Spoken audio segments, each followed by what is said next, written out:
Let's be real, this was not a pretty performance, but it was a very Real Madrid result. Hey guys, and welcome to Positively Madridista, where it's about respect, gratitude, and love for the badge. All right, so let's start with a bit of honesty here.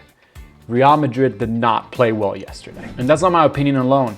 Valverde was the first one to come out at the press conference after the game to say, yes, they played better than us. But football isn't always about perfection. It's about competing, surviving, and sometimes winning games you don't really deserve to win. And that's exactly what happened here. Now let's start looking at the first half a little bit. The first half did start with a little bit of structure. Jude started the game pretty well. He was active, he was pressing, he was connecting the game. He actually looked pretty sharp early on in the game, like he was trying to impose himself overall. But as the game went on, especially in the second half, his influence really did drop, and you could see it, although he did come in at the end with a few interventions in defense when he was needed the most. But as the game went on, especially in the second half, that performance did drop off.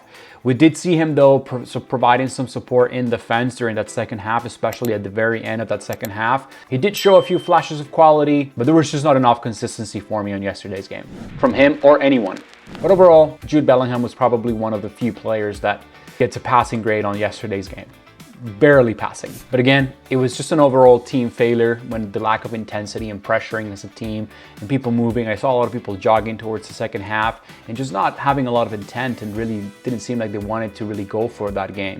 Atlético Madrid definitely looked like the team that wanted to win that game more. It just seemed that way. I don't know what your impression was. Let me know in the comments below if you thought that this game meant more for Atlético Madrid than it did for us yesterday.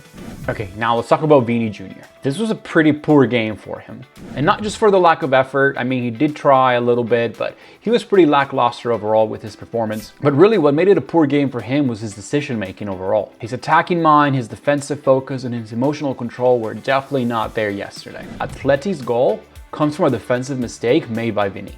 He goes to press the player that is expecting the pass, decides not to follow through, so he receives the ball all by himself. Perfect chance to throw the ball in. And who's there? Surloff, of course, which the whole game Madrid was really struggling to contain because those crosses kept coming in. And I knew early in the game that if we did not contain those crosses, he was going to capitalize on one of those crosses because he's pretty good in the air. And going back to that defensive mistake, like these moments matter, you know, like if you're going to go and support and defense, then support and defense. Don't just be a body in the area. Like don't just be there and be like, well, I'm here. No, actually defend, actually track the player, actually follow through, because those moments really do matter. And once again, his substitution created controversy. As soon as he was subbed out, some people at the stadium were booing him and whistling him. And you know, as he's walking out the field, Simeone, which I'm not gonna get into him, but he goes and kind of tells him like, are you hearing that? Sort of like, you know, rubbing the wound a little bit, making it more annoying for Vini, which is not, it's definitely uncalled for. Like Simeone should not be doing that, but I'm not here to talk about him. I'm here to protect our players, and I think that Vini should do a better job at protecting himself. I think he should just learn to not react to those things. Just let Simeone be Simeone.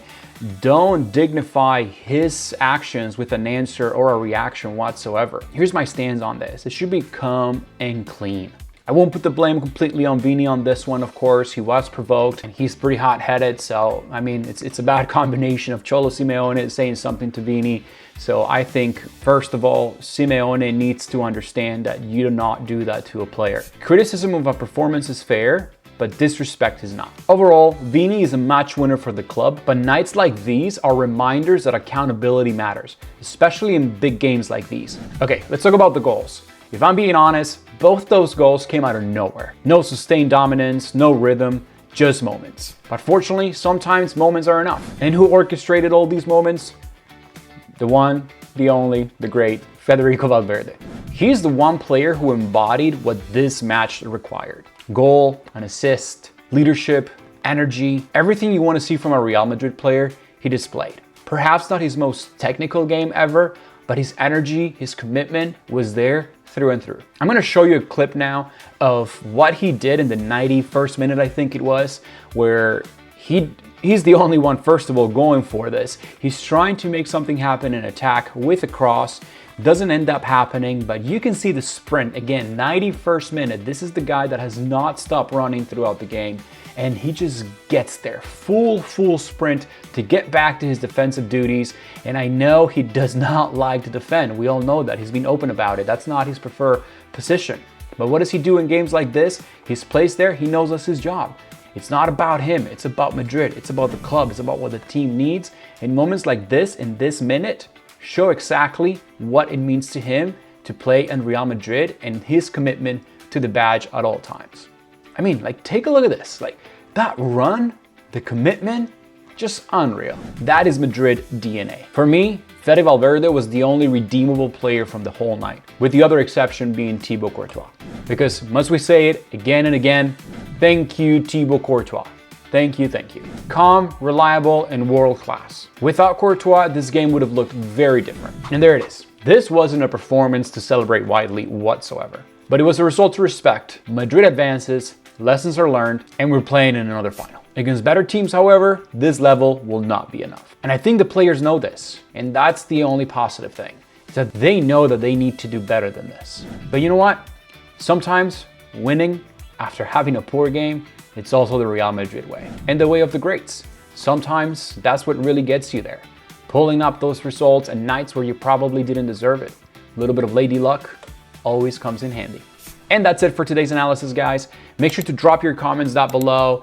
Who was your favorite player yesterday? Poorest player off them all? What did you think about that Vini substitution drama or whatever? Let me know in the comments down below. I'd love to hear from you guys. Respect the badge and stay grateful, positively Madridistas. See you next time. Bye.